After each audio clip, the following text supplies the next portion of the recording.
Okay, folks, we are going to be covering some major market analysis concepts and techniques, and I believe this should be the origin of any effective top-down analysis. And what we're going to be basically introducing is the concept of intermarket analysis.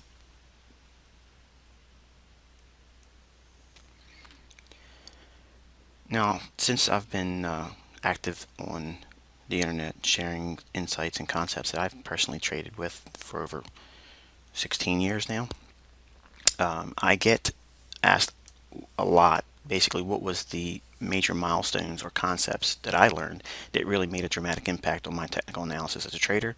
And the one I go to first and foremost, and is the single most influential concept, was the one of intermarket analysis. Now, intermarket analysis is a branch of technical analysis that examines the correlations between four major asset classes, those being stocks, bonds, commodities, and currencies. In his classic book on intermarket analysis, John J. Murphy, he notes that traders can use these relationships to identify the stage of business cycle and improve their forecasting abilities. There are clear relationships between stocks and bonds to commodities and commodities and the US dollar. And by knowing these relationships and correlations, these can help the chartist or technical traders like we as Forex traders to determine the stage of the investing cycle. Intermarket analysis turned my once mediocre technical analysis into consistently informed trading, enabling me to see the big picture and not simply the price action of whatever particular asset I was trading at the time. All right, the market in fourths. We've already mentioned briefly that there's four major market asset classes that go along with major market analysis. Those four groups being domestic and foreign bond and or interest rates. And simply because I base a lot of my trading on the US dollar and the US Treasury market, we're going to be referring to the 30-year Treasuries, the 10-year Treasuries, 2 and 5-year Treasuries, etc.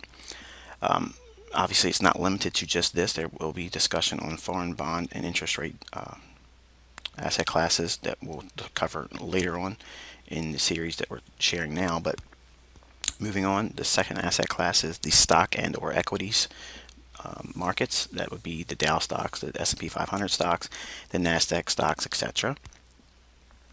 Commodities and futures. And whenever we're referring to commodities, we always want to first look at the CRB index, which is basically the barometer for commodities as a whole. If the CRB index is trending up, that is by and large the indication that you should be looking for buy signals in the commodity markets. And obviously, conversely, if the CRB index is trending lower, you want to be looking for sell signals in the futures and commodities markets. The commodity markets are broken into basically the agricultural and financial, and I'm not going to refer to the debt instruments because we already mentioned that in the A section. Obviously, the last and most important to us as Forex traders is the currency asset class, and that's broken into the US dollar as the benchmark to weigh all other currencies. And one could still argue about that considering the strength that it is right now, but that's not what the topic's going to be for this moment. But the US dollar and the foreign currencies is the fourth and last asset class that we have to contend with when we do major market analysis. All right, when we look at all these four asset groups, okay, there's two environments that we have to work within, and that is an inflationary environment and a deflationary environment. The intermarket relationships depend on the forces of inflation and or deflation.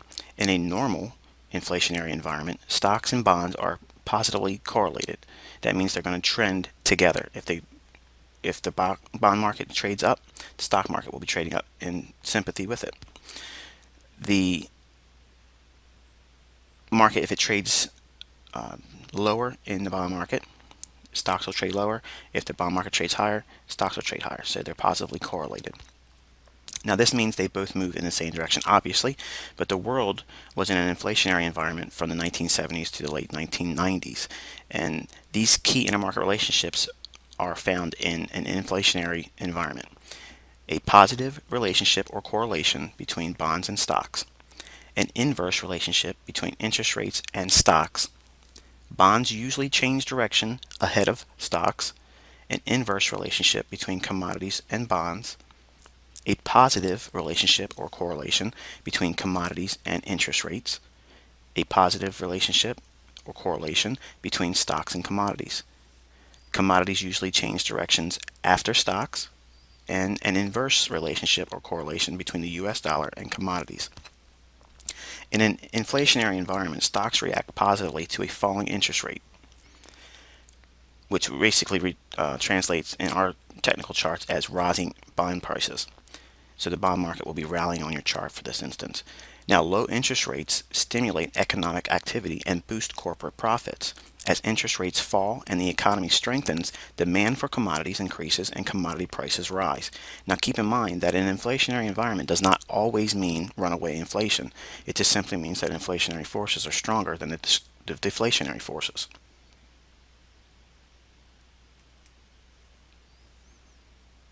Okay, so what does that look like and translate into a chart? Well, what we're looking at here, the higher chart on the upper half of this depiction is the 30-year Treasury bond, and the lower portion is the S&P 500 cash index.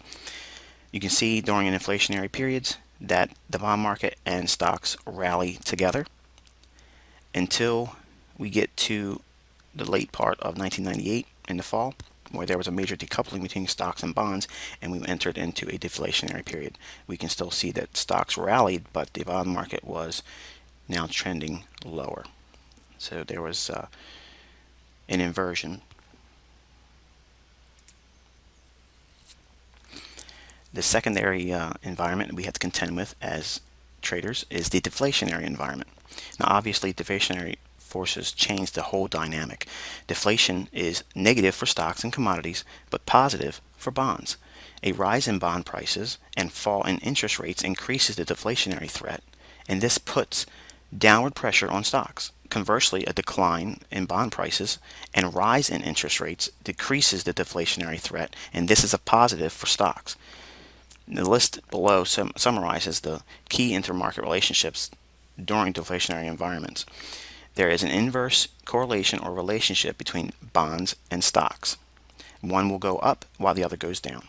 There's a positive relationship between interest rates and stocks. There's an inverse relationship or correlation between commodities and bonds. A positive relationship or correlation between commodities and interest rates. A positive correlation or relationship between stocks and commodities, and an inverse relationship between US dollar and commodities.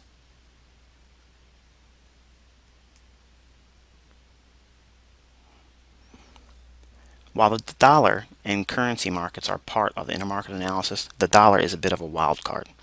As far as stocks are concerned, a weak dollar is not bearish unless accompanied by a serious advance in commodity prices. Now, obviously, a big advance in commodities would be a bearish for bonds, but by extension, a weak dollar is also generally bearish for bonds. A weak dollar acts an economic stimulus by making U.S. exports more competitive. So what are the effects of a rising dollar? Well, a country's currency is a reflection of its economy and its national balance sheet. Countries with strong economies and strong balance sheets have stronger currencies. Countries with weak economies and big debt burdens are subject to weaker currencies. A rising dollar puts downward pressure on commodity prices because many commodities are priced in dollars, such as oil, for example. Bonds benefit from a decline in commodity prices because this reduces inflationary pressures. Stocks can also benefit from a decline in commodity prices because this reduces the cost for raw materials.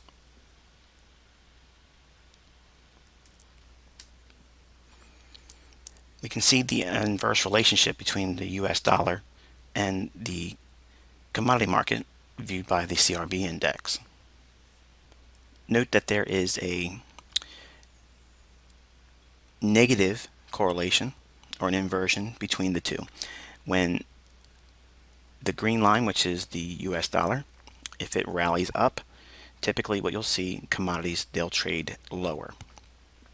At some point, there will be a transfer and shift in the marketplace.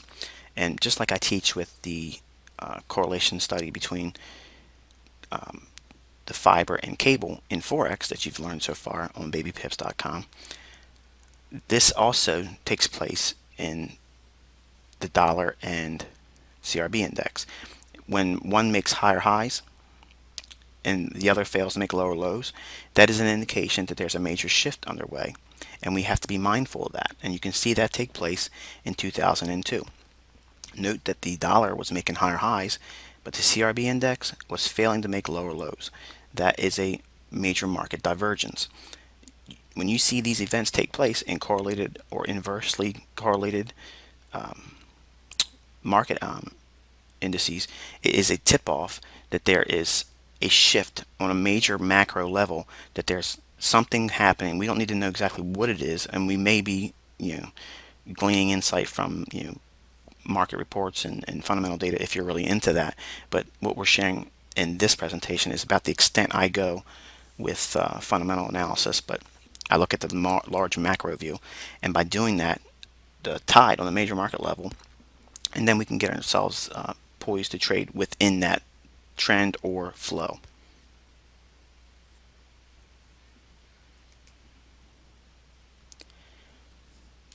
Okay, here's the relationship between the S&P and bond market. And during the inflationary period, obviously we've already learned that bonds and stocks will move together. And then there was a decoupling that took place, and there was an inversion where stocks continued to rally while the interest rate market started to trade off into 2000. And then we had another coupling between the two in 2003, a little bit, and then obviously S&P, the stock market, continued to trade up higher into 2007 fall, and then we've basically traded down, and then we went into a higher interest rate, lower stock environment as well.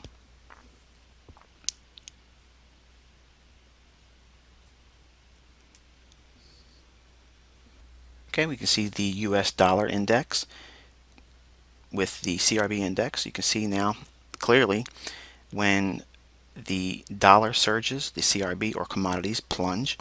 And beginning of this year, 2011, at the time of this presentation, we saw that the dollar was slipping lower, which was a catalyst for precipitous price advances in the commodity market, which was also a reason why, if you've been following my thread on babypips.com, I hinted at one of the mega trades that typically happen.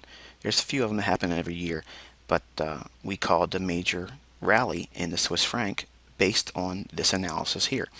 The dollar was poised to go lower, and the CRB index was really poised to trade higher. Everything was in sync for foreign currencies to move up, and the Swiss franc had everything in its favor to be going higher. And if you look at your charts for the year of 2011, the Swiss franc was an outstanding performer on the upside, and all that analysis was shared on the thread with the open interest factors that we talked about and techniques. And you can see how all that was really hinging on this analysis concept that you're learning here. The macroeconomic view, the long-term macro view, long-term analysis trading down into a more intermediate term top-down analysis that we'll learn more about in subsequent presentations.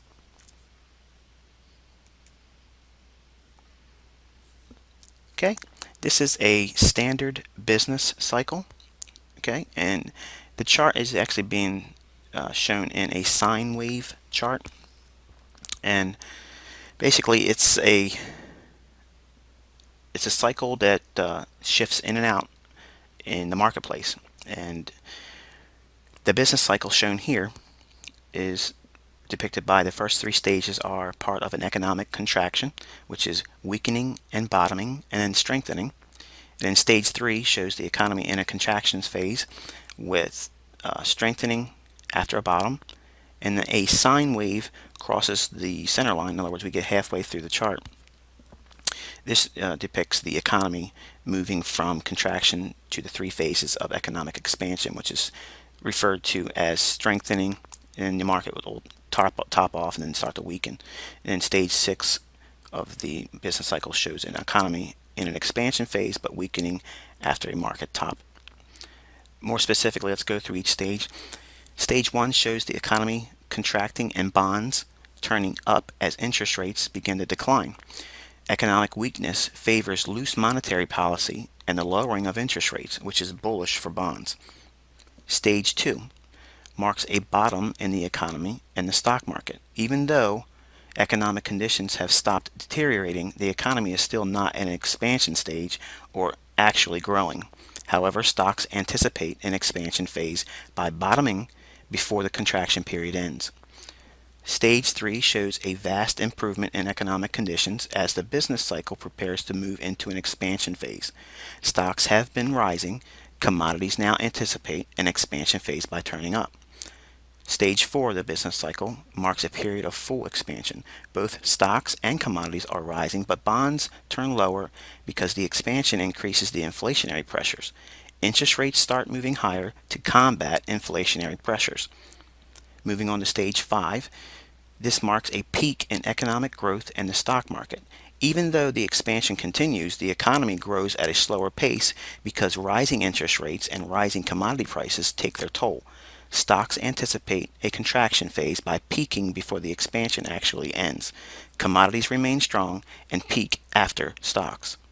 Stage 6 marks a deterioration in the economy as the business cycle prepares to move from expansion phase to contraction phase. Stocks have already been moving lower and commodities now turn lower in anticipation of decreased demand for deteriorating economy. Now keep in mind, this is the ideal business cycle in an inflationary environment. Stocks and bonds advance together in stage 2 and 3. Similarly, both decline in stages 5 and 6. This would not be the case in a deflationary environment when bonds and stocks move in opposite directions.